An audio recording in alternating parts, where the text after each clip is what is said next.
नमस्कार साथियों। आज हम इस मुद्दे पे बात करेंगे कि बिहार सरकार आगामी जो भर्ती लेके आ रही है बीपीएससी 2 जिसमें 1.5 लाख की भर्ती है, उसके लिए हमारी रणनीति क्या होनी चाहिए और उसमें 1 to 5, 6 to 8, 9 to 10 और 11-12 में सबसे जो महत्वपूर्ण है विशेषतः बीएड वालों के लिए वो 6 to 8 की भर्ती है, क्योंकि बीएड वाले 1 to 5 में बाहर रह गए हैं इस बार, और 9 to 10 और 11-12 में उनको वो मौका नहीं मिला है ओपन रूप से जो उनको 1 to 5 में मिल रहा था। तो आज हम बात करेंगे विशेषतः 6 to 8 में। 6 to 8 में किन किन मुद्दों पर आज हम बात करेंगे वो मैं आपको एक बार बता देता हूं कि आगामी भर्ती कौन कौन सी है, जो भर्ती आने वाली है उसके लिए योग्यताएं क्या होंगी। विशेषतः ये सब 6 to 8 और 1 to 5 के रेफरेंस में होगा। उसके लिए सिलेबस क्या होगा, सीटों की संख्या क्या होगी, जब वो भर्ती आ रही है उसका प्रतियोगिता का स्तर क्या होगा, हमें तैयारी कहां से प्रारंभ करना है और क्यों करनी चाहिए हमें यह तैयारी, और अंत में है कि मैं क्या करूंगा आपके लिए। इस वीडियो में हम 4 बातों पे ही बात करेंगे। एक तो आगामी भर्ती कौन कौन सी है, योग्यता कौन कौन सी है, सिलेबस कौन कौन सा है, क्या है सिलेबस, सीटों की संख्या कितनी होगी और प्रतियोगिता का स्तर क्या होगा। बाकी ये जो 3 टॉपिक है इसकी वीडियो हम अगली बार देंगे, अभी थोड़ी देर बाद में। ये बेहद लाइफ चेंजिंग टाइप वीडियो होने वाला है आपका, आप इसको जरूर देखिएगा। आप किसी भी एग्जाम की तैयारी करते होंगे ना, जीवन में किसी भी एग्जाम का, तो आप इन 3 वीडियो को जरूर, मतलब इस 3 टॉपिक वाले वीडियो को जरूर देखिएगा। मैं उसमें बहुत विस्तार से आज बात करूंगा जो आपको एक अलग ऊर्जा देगा और आपकी ऊर्जा को एक संचित वे में, एक मार्ग पे लेकर के आएगा, जिससे आप कुछ करने की और कुछ समझने की स्थिति में हो पाएंगे। या हो सकता है मेरी बहुत सारी बातें आपके किसी निर्णय को, जो अभी जीवन में आप डिसीजन लेने वाले हैं, उसमें वो लाभदायक सिद्ध हो जाए। इसके लिए इस तीनों पॉइंट की जो वीडियो होगी उसको जरूर देखिएगा। बहरहाल अब हम आते हैं कि आगामी भर्ती जो आ रही है 6 to 8 की बिहार सरकार के तहत, उसमें किन किन पदों की भर्ती होनी है, मतलब किस मास्टर की भर्ती, किस शिक्षक की भर्ती होनी है। उसमें 3 विषय के होंगे, एक तो गणित और विज्ञान के शिक्षक होते हैं, उसमें सामाजिक विज्ञान के शिक्षक होंगे और तीसरा उसमें भाषा के शिक्षक होंगे। अब हम देख लेते हैं कि क्या प्रोसेस है, उनकी योग्यता क्या है। देखिए, उनकी सामान्य योग्यता जो है वो डिग्री चाहिए। डिग्री का मतलब है ग्रेजुएशन। इसमें हर कोर्स के लिए ग्रेजुएशन चाहिए ही चाहिए। हालांकि अभी मैं बहुत विस्तार से बात करूंगा, लेकिन अभी मैं मोटा मोटी बता रहा हूं कि ग्रेजुएशन तो चाहिए ही चाहिए उनको। ठीक है, ग्रेजुएशन तो चाहिए चाहिए। ग्रेजुएशन में क्या क्या हो सकता है ये समझ लीजिए। BA, BSc, BCom, BTech, BBA, BCA, BE, ये सारे हो सकते हैं। अगर और कोई छूट रहा हो बी में, मतलब बैचलर में, बैचलर की कोई भी डिग्री इसमें मान्य है, कोई संदेह इसमें नहीं है। बैचलर कुछ भी आपने कर रखा होगा ना, वो बैचलर इसमें मान्य होगा। साथ में बीएड की डिग्री चाहिए इनको। ठीक है, मतलब डिग्री तो एक चाहिए। दूसरा टीचर ट्रेनिंग सर्टिफिकेट, टीटीसी बोलते हैं, टीचर ट्रेनिंग सर्टिफिकेट। इसमें क्या क्या चाहिए, बिहार के लिए स्पेशल है, अलग अलग राज्यों की अलग अलग होती है, बिहार के लिए अलग अलग होगी। इसमें बीएड भी हो सकता है, इसमें डीएलएड भी हो सकता है, इसमें बीटीसी भी हो सकता है, तीनों हो सकता है। जो 2 वर्ष का हो, मिनिमम 2 वर्ष का चाहिए इसमें, वो भी मैं रेफरेंस आपको दिखाऊंगा। साथ में सीटेट पेपर 2 होना चाहिए या बीटेट होना चाहिए, जो स्टेट ने ले रखा हो, मतलब बिहार सरकार ने, बिहार राज्य ने। स्टेट का मतलब स्टेट नहीं कह रहा हूं मैं, ध्यान रखिएगा, स्टेट नहीं, स्टेट, स्टेट मतलब राज्य, राज्य ने ले रखा हो बीटेट, वो बीटेट का पेपर होना चाहिए। दोनों में से कोई क्वालिफाई होना चाहिए। और आप बिहार से बाहर के भी होंगे तो भी अप्लाई करेंगे, कोई दिक्कत नहीं है। ठीक है, तो एक तो लिखा मैंने ग्रेजुएशन बीएड, दूसरा ग्रेजुएशन प्लस डीएलएड या बीटीसी, दोनों के दोनों। अब मैं दिखा देता हूं आपको कि आप पहले इस पे वैलिड, वरना आप सोचेंगे कि डीएलएड कैसे मांग रहा है, इसमें डीएलएड तो मांग ही नहीं सकता है। तो मैं एक बार आपको दिखा देता हूं, आप देख लीजिए। देखिए लिखा है ना, सीधी नियुक्ति हेतु अर्हताएं निम्नवत होंगी। देखिए क्लास कौन सा है ये, कक्षा, कहां गया मार्कर भाई, चल ले यार। हाँ,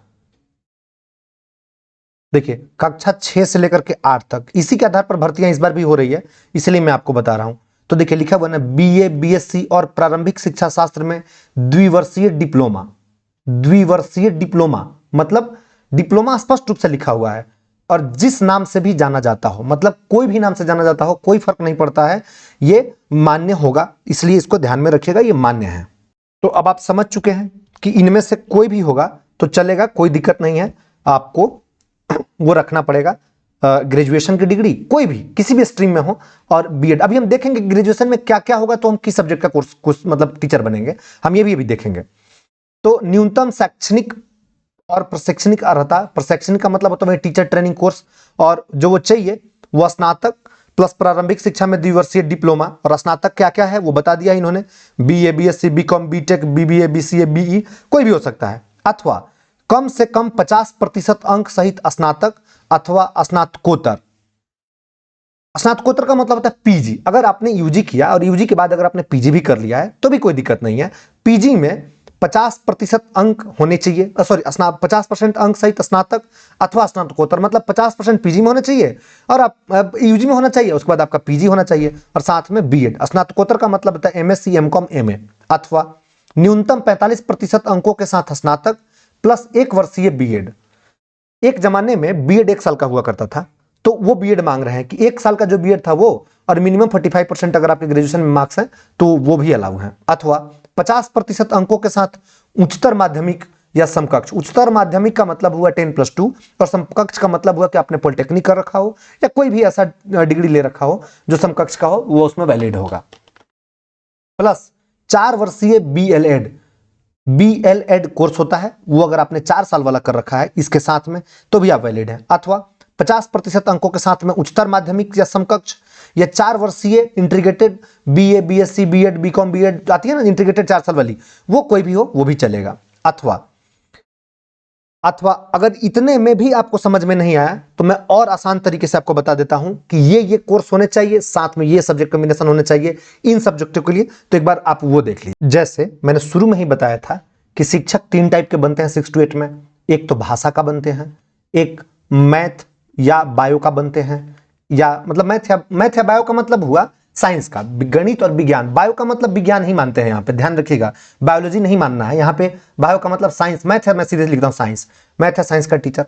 और तीसरा एसएसटी का टीचर यानी कि सामाजिक विज्ञान का टीचर। तो हम सबसे पहले देख लेते हैं कि भाषा के टीचर के लिए अर्हताएं क्या क्या होनी चाहिए, डिग्रियां कौन कौन सी होनी चाहिए।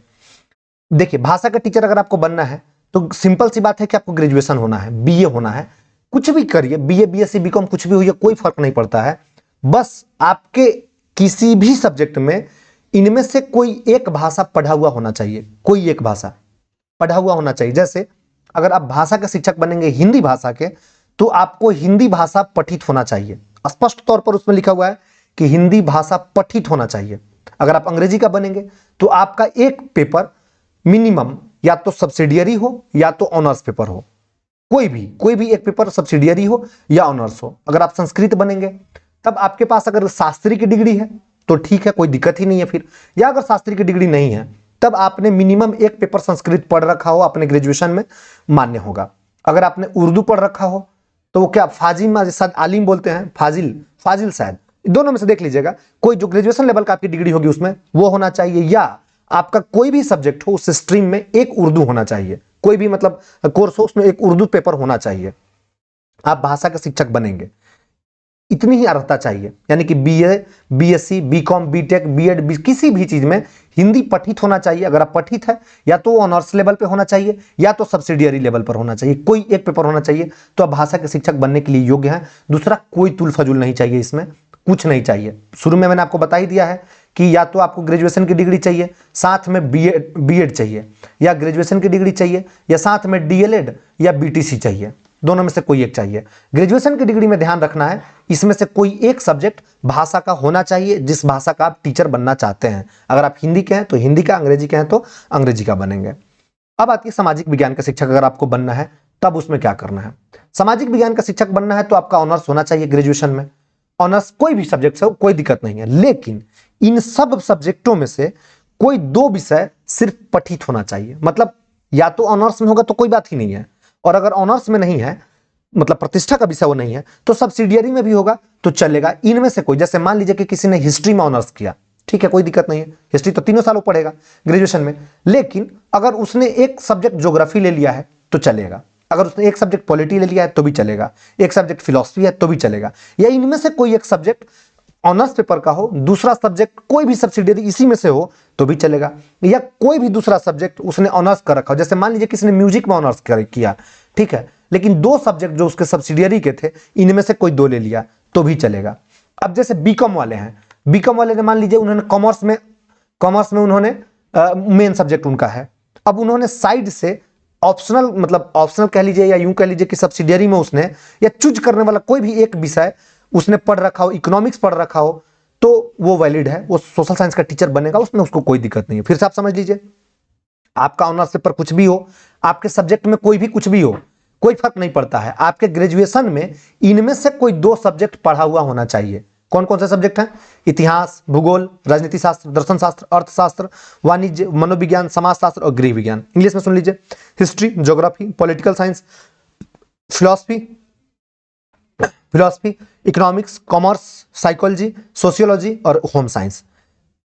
कितना भी साल पढ़े हो कोई फर्क नहीं पड़ता है। एक बार भी ये नहीं लिखा गया है कि 3 साल पढ़ना है, 2 साल पढ़ना है, बस ये पठित होना चाहिए। 2 विषय सिर्फ पठित होना चाहिए, मतलब इन विषयों को अगर आपने पढ़ रखा है, आप अपने ग्रेजुएशन के दौरान किसी भी सेमेस्टर में, किसी भी ईयर में आप योग्य हैं सामाजिक विज्ञान के शिक्षक बनने के लिए। फिर से मैं कह रहा हूं आपको कि आपका ऑनर्स पेपर कुछ भी हो कोई फर्क नहीं पड़ता, आपके ग्रेजुएशन में इनमें से कोई 2 सब्जेक्ट होने चाहिए। अच्छी बात है अगर इसी में से कोई एक सब्जेक्ट ऑनर्स हो तो, अच्छी बात है इन्हीं में से कोई 2 सब्जेक्ट सब्सिडियरी हो तो, और कोई दूसरा सब्जेक्ट, तीसरा सब्जेक्ट भी अगर आपका ऑनर्स है, जैसे आपने मान लीजिए किसी में ऑनर्स कर लिया आपने, किसी भी सब्जेक्ट में, जैसे मान लीजिए आपने हिंदी में ऑनर्स कर लिया, लेकिन अगर आपके 2 सब्जेक्ट जो हैं इसमें से ऑप्शनल हो गए, इतिहास और भूगोल या दर्शन शास्त्र या साइकोलॉजी, तो भी आप सामाजिक विज्ञान के शिक्षक बनने के लिए तैयार हैं, आप योग्य हैं, इसमें कोई संदेह नहीं है। तो ध्यान दीजिएगा, इसमें से कोई 2 सब्जेक्ट आपके पेपर में होने चाहिए। सिर्फ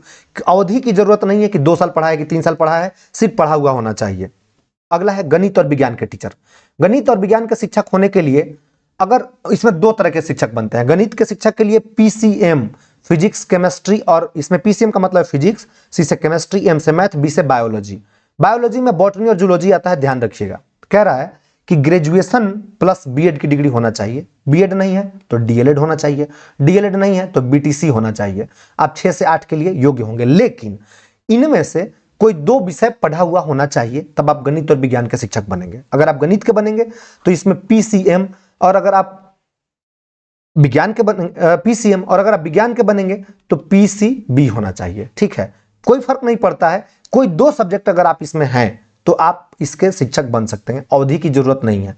आपने अगर बीएड कर रखा है, सॉरी बीटेक कर रखा है, तो आप स्वाभाविक सी बात है कि फर्स्ट ईयर में फिजिक्स, केमिस्ट्री, मैथ पढ़ते ही हैं, तो आप बन सकते हैं। अगर आपने बीसीए कर रखा है, आपने बीबीए कर रखा है, आपने बीकॉम किया है, बीकॉम में भी लोग मैथ पढ़ते हैं, केमिस्ट्री फिजिक्स तो उसमें नहीं आती है, मैथ आती है, लेकिन बीसीए में आता है, बीबीए में शायद मेरा ख्याल है नहीं आता है, मैथ आता होगा उसमें।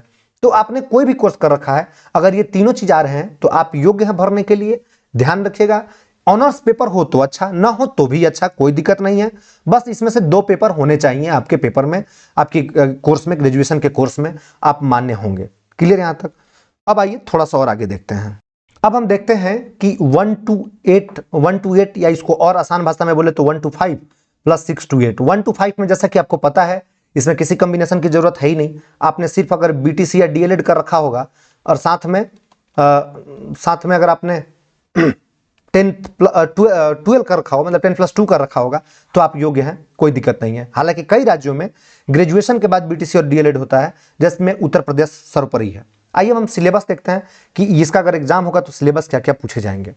देखिए, इसका सिलेबस जो होगा ये अनुमान पे आधारित है, हालांकि होगा यही भी, क्योंकि आपने देखा होगा 9 to 10th में या 11 to 12th में पेपर का जो स्ट्रक्चर था तो वो यही था कि पेपर 1 पूछा गया और पेपर 2 पूछा गया। पेपर 1 में 2 पार्ट था, हिंदी था और प्लस अंग्रेजी, बांग्ला या उर्दू था। इंग्लिश, उर्दू, सॉरी, एक में तो इंग्लिश था और दूसरे में हिंदी, बांग्ला प्लस उर्दू था 75 नंबर का, और अंग्रेजी था ये 25 नंबर का था। सारे सबके में यही था, मतलब 1 to 5 में भी यही था, 9 to 10th में भी यही था और 11 to 12th में भी यही था। मतलब 1 से 5 में, 9 से 10 में और 11 से 12 में सामान्य यही पेपर 1 सबका स्ट्रक्चर एक ही था और बहुत आसान लेवल का था। तो इसके लिए बहुत पढ़ने की जरूरत किसी को पड़ा नहीं। कोई ऐसा है नहीं जो कह रहा हो कि जो मेरा 30 ही नंबर आ रहे हैं। पेपर 1 में सबने अच्छे से झंडा गाड़े थे, कोई दिक्कत नहीं है। पेपर 2 9 10th का अलग था, 9 10th 11 12th का अलग था, 1 to 5 का अलग था। हालांकि 6 to 8 का भी वही रहेगा जो 9 10th का होगा। क्यों? क्योंकि इसमें भी सीटेट पेपर 2 मांगा जा रहा है और इसमें भी सब्जेक्ट स्पेशलाइजेशन हो गया है, इसलिए इनका भी सिलेबस सामान्यतः लगभग एक जैसा ही होगा। जैसा 9 10th का था वैसा 11 12th का था, वैसा ही 6 to 8 का भी होगा। तो ये सिलेबस वैसा ही रहने वाला है। अब पेपर 2 में 2 भाग थे, 9 10th 11 12th वाले में 2 भाग। कौन सा था? भाग 1 और भाग 2। भाग 1 में 40 नंबर की कंपल्सरी था सबको, सब लोगों को 40 नंबर एक ही जैसा मिलना था। इसमें भूगोल था, इसी 40 नंबर में इतिहास था, इसी 40 नंबर में थोड़े मैथ भी हो गए, थोड़े रीजनिंग भी हो गए और थोड़े करंट भी हो गए, थोड़े बिहार स्पेशल भी हो गए। लेकिन इस बार जो 40 नंबर आए थे 9, 10 और 11, 12 के लिए, इसमें सबसे अधिक जो था वो एक ही विषय से ज्यादा टच किया था, वो था इतिहास। इतिहास से ज्यादा प्रश्न पूछे गए थे। तो 9, 10 और 11, 12 में अगर ये पोर्शन सबसे ज्यादा था तो इसका तय है कि 6 to 8 में भी यही रहेगा और सामान्यतः यही रहेगा भी, इसमें कोई संदेह नहीं है। तो आपको इतिहास इसमें सबसे ज्यादा पढ़ना है। पेपर 1 के में हिंदी है, ध्यान रखना है, उसके लिए आपको परेशान बिल्कुल नहीं होना है। हिंदी आपके 2 दिन की तैयारी में हो जाएगा। लेकिन बच गया जो 6 to 8 के पेपर 2 का भाग 1 और भाग 2। पहले हम भाग 1 का देख रहे हैं। भाग 1 40 नंबर का होना है। उस 40 नंबर में 3-4 सब्जेक्ट मुख्य हैं। 3-4 मुख्य सब्जेक्टों में इतिहास सबसे ज्यादा है, फिर भूगोल है, फिर पॉलिटी है, फिर करंट है, फिर बिहार है, फिर थोड़ा मैथ और थोड़ा रीजनिंग है। सब मिक्स करके 2-4 सवाल करके 40 उन्होंने पूरा दिया। लेकिन सर्वाधिक प्रश्न इतिहास से पूछे गए हैं, जो कि लगभग 15 से 20 के आसपास में पूछे गए थे।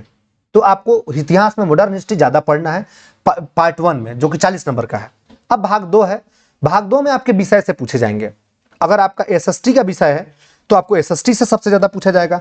अगर आपका मैथ रीजनिंग है तो आपको, हाँ, इस वाले पार्ट 1 में साइंस भी है, ध्यान रखिएगा। अगर आपका मैथ रीजनिंग है, सॉरी मैथ है, तो मैथ के पूछे जाएंगे। अगर आपके भाषा खंड है तो भाषा खंड से पूछा जाएगा आपका प्रश्न। ठीक है। आप अब जैसे कई व्यक्ति दो दो में शामिल हो जाते हैं, जैसे वो एसएसटी में भी शामिल हो जाएगा और वही व्यक्ति हिंदी में भी शामिल हो जाएगा, या वही व्यक्ति साइंस में भी शामिल हो सकता है। हो सकता है, कोई बड़ी बात नहीं है। साइंस में नहीं होगा तो भाषा में तो शामिल हो ही जाएगा। जैसे मान लीजिए किसी ने ग्रेजुएशन किया है और ग्रेजुएशन में हिंदी उसका एक पेपर रहा, तो हिंदी पेपर होने की वजह से वो भाषा में शामिल हो गया। और ग्रेजुएशन में उसने 2 सब्जेक्ट ले लिए थे, पॉलिटिकल साइंस और ज्योग्राफी, तो अभी एसएसटी में भी शामिल हो गया। तो उसको दोनों पढ़ना पड़ेगा। चूंकि हिंदी पढ़ना ही है आपको, तो हिंदी उधर भी पड़ेगा, हिंदी इधर भी पड़ेगा। इसीलिए 6 to 8 में कंपटीशन जो है वो बहुत टफ होने वाला है, बहुत टफ। आप सोच भी नहीं सकते हैं इतना टफ होगा। उसमें पेपर भी बहुत टफ पूछे जाएंगे। वो इसलिए पूछे जाएंगे क्योंकि इस पेपर की प्रकृति ही ऐसी है कि कितना टफ पूछा जाना। अगर टफ नहीं पूछा जाएगा तो इसमें एक ही व्यक्ति तीन तीन सब्जेक्टों के लिए भर देगा, फिर दिक्कत हो जाएगी। इसलिए इसमें यह तय है कि पेपर टफ होगा, और पेपर टफ होगा तो आपको तैयारी करनी पड़ेगी। तैयारी कहां से करनी पड़ेगी मैं ओवरव्यू पे अभी बात कर लूंगा, फिर अगली वीडियो में हम बताएंगे कि विस्तार से कैसे तैयारी करें। देखिए, इस समय पहले हम बात कर लेते हैं कि सीटों की संख्या कितनी होगी।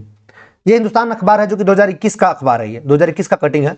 पार्लियामेंट में एक सवाल पूछा गया था, उस समय रमेश पोखरियाल निशंक मंत्री हुआ करते थे, एमएचआरडी मंत्री हुआ करते थे। बाद में शिक्षा मंत्री उसको बना दिया गया, एमएचआरडी का नाम बदल करके। तब उन्होंने उस समय जवाब दिया था कि 2,75,255 वैकेंसियां हैं। हालांकि इसके बाद में 94,000 वैकेंसी हुई, बहाली हुई, लेकिन पूरा नहीं हो पाया। 61,000 के आसपास में ही हो पाया, फिर बच गया। फिर अभी 1,70,000 की वैकेंसी वापिस आई थी। कितना भरेगा आपको पता ही है, अब देख ही रहे हैं, देख ही लेंगे। पूरा भरेगा नहीं, इसमें से लगभग 70,000 सीटें खाली रह ही जाएंगी। तो ये 70,000 सीटें चली जाएंगी। इसके बाद 3 सालों में जो लोग रिटायर हुए हैं, आज ही कल ही उप मुख्यमंत्री का बयान आया है कि हम 5.5 लाख लोगों को शिक्षा विभाग में नौकरी देंगे, मतलब शिक्षक बनाएंगे 5.5 लाख लोगों को। उसमें से 17 लोग, 1,70,000 लोग की वैकेंसी आ चुकी है, यानी कि 17 या 51 मान लीजिए। तो अभी 3,40,000 के आसपास में बिहार में सीटें लगभग खाली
तो अब हम सीट की रिक्तियां देख चुके हैं, अब हम देख लेते हैं कि प्रतियोगिता का स्तर क्या होगा। भाई साहब प्रतियोगिता का स्तर पूछिए मत, अखंड लेवल का भीड़ होगा, टफ उतना ही होगा जितना आप सोच रहे हैं, क्योंकि अभी आपने 1 to 5 का पेपर देखा होगा। 1 to 5 में क्या स्थिति थी आपने ये देख लिया होगा, कितने टफ पेपर आ रहे थे, हिला नहीं। हालांकि 9 to 10 का पेपर आसान था, 11-12 का पेपर बहुत आसान था, लेकिन 1 to 5 के दोनों शिफ्ट के पेपर में, लड़कों के पेपर का तो पूछिए ही मत, धुआं निकालने वाला पेपर था ये। तो उसी लेवल का होगा 6 to 8, क्योंकि 6 to 8 में बहुत भीड़ रहने वाली है, उसमें डीएलएड भी सब बैठेंगे और बीटीसी बीएड भी बैठेंगे, तो उसकी भीड़ का अंदाजा आप लगा लीजिए, बहुत भीड़ रहने वाली है, क्योंकि रोजगार के लिए चारों तरफ हाहाकार है। इसलिए आपको तैयारी शुरू कर देनी चाहिए। कैसे शुरू करनी है, तैयारी कहां से प्रारंभ करनी है, कैसे पढ़े, कितना पढ़े, क्या पढ़े, क्यों पढ़े, कहां पढ़े, इसकी भी मैं वीडियो बनाऊंगा इसी के बाद में, और क्यों करनी चाहिए हमें तैयारी, हम इस पर भी बात करेंगे। बहरहाल अभी बस हम इसको यहीं रहने देते हैं। आपको हम एक बार फिर से बता देते हैं कि जब आप तैयारी शुरू करिएगा तब ये 40 नंबर का पहले करना है आपको, ये 40 नंबर ज्यादा महत्वपूर्ण है आपके लिए। ध्यान रखना, इस 40 नंबर के में सबसे ज्यादा हिस्ट्री है, पॉलिटी है, ज्योग्राफी है, साइंस है, इकोनॉमिक्स है, थोड़ा सा मैथ है, रीजनिंग है, बिहार स्पेशल है। इतने सब्जेक्ट इसमें पढ़ने हैं, जिसमें सबसे ज्यादा जो मुख्य निर्णायक सब्जेक्ट है वो ये 4 है, हिस्ट्री, पॉलिटी, ज्योग्राफी और साइंस। इस 4 को अगर आपने पढ़ लिया तो ये 40 नंबर पर लगभग 32 नंबर 33 नंबर आपका पक्का हो जाएगा इस 40 नंबर को। और ये हिस्ट्री, पॉलिटी, ज्योग्राफी आपको पेपर 2 में भी आएगा, जिन्होंने एसएसटी का एग्जाम देना है उनके लिए भी आएगा, और सर्वाधिक भीड़ एसएसटी के बच्चों की ही है, तो हिस्ट्री, पॉलिटी, ज्योग्राफी आपको वहां भी पढ़ना है। तो अभी शुरू कहां से करना है, हिस्ट्री से शुरू करना है, पॉलिटी से शुरू करना है, ज्योग्राफी से शुरू करना है और साइंस से शुरू करना है। पढ़ना शुरू कर दीजिए। अगर आप नहीं पढ़ रहे हैं तो आप अपना नुकसान उठा रहे हैं, क्योंकि इस बार 2 महीने का टाइम आपके पास में है, और 2 महीने में वो तमाम धारीदार लोग बैठेंगे जो उसमें 1 to 5 वाले में भी बैठे थे, जो 6 to 8 वाले में भी बैठे थे, और मतलब बैठेंगे, और जो 9 to 10th में भी थे और 11-12th में भी थे, और ये सारे लोग जिसमें छटेंगे वो लोग भी बैठेंगे। जो छटते हैं वो दुगनी मेहनत से जुटते हैं। तो इसलिए इसी समय से आप शुरू कर दीजिए, इंतजार मत करिए किसी भी चीज का, लग जाइए आज से काम पर। अगली वीडियो जरूर देखिएगा, वो वीडियो आपके जीवन के निर्णायक वीडियो साबित हो सकती है। इसलिए अभी के लिए इतना ही। जय हिंद।